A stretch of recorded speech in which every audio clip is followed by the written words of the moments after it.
Hi, I'm Roy Huntington, editor of American Handgunner magazine, and you might be wondering, what do binoculars and spotting scopes have to do with handgunning? Actually, quite a bit, and if you don't take advantage of good optics, then you're really missing out on something.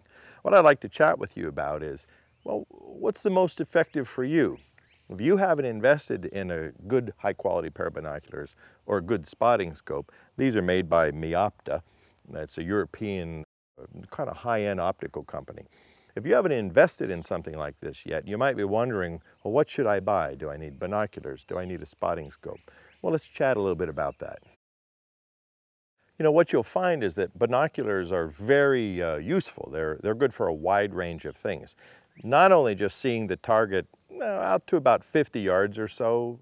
You can usually see bullet holes, especially small caliber bullet holes, which will help you if you're zeroing your gun. But they're also good for hunting, of course. You know, if you like sports, you can use them for sports, boating, anything else you can imagine. So binoculars are more of a general purpose optic for you. They're not the best for looking at bullet holes on a target, but they certainly can get the job done. And indeed, in some situations, you can actually see, say, 30 caliber bullet holes on a target out to about 100 yards. You know, a few things for you to look for in binoculars, regardless of the brand, is I personally like to have caps that stay attached to the binoculars. I haven't put the neck strap on these yet, but these have a cap that cover these lenses and it stays attached to the neck strap.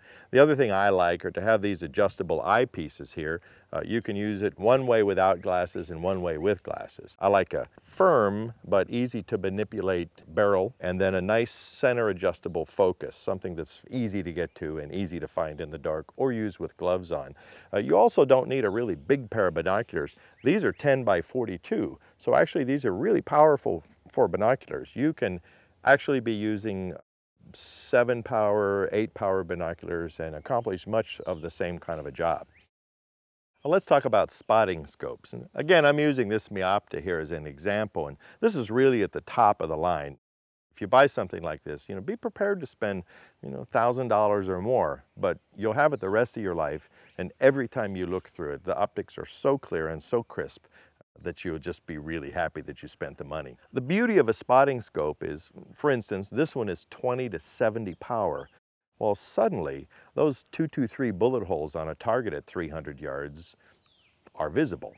Indeed, these are the kind of scopes that people use to spot at 800 yards and 1,000 yards. Something else that's cool about a scope like this is that they often will focus very close. So if you're a bird watcher, you can set this up in your living room and aim it at the feeder that's 50 feet away and have some spectacular images.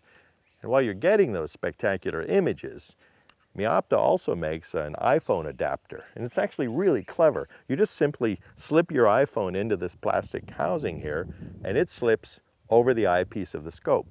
So this is really cool because what you can do is not only take pictures and videos of whatever it is you're looking at, but you can also use the video screen on the phone to just watch what's happening. So you don't have to squint through the eyepiece if you don't want to. But remember, I can't stress this enough. Whether you choose binoculars or whether you choose a dedicated spotting scope like this, and they come in different sizes, pay as much as you can. Buy the best quality that you can, and you will never regret it. Well, I'm Roy Huntington, and thanks for joining me in my backyard.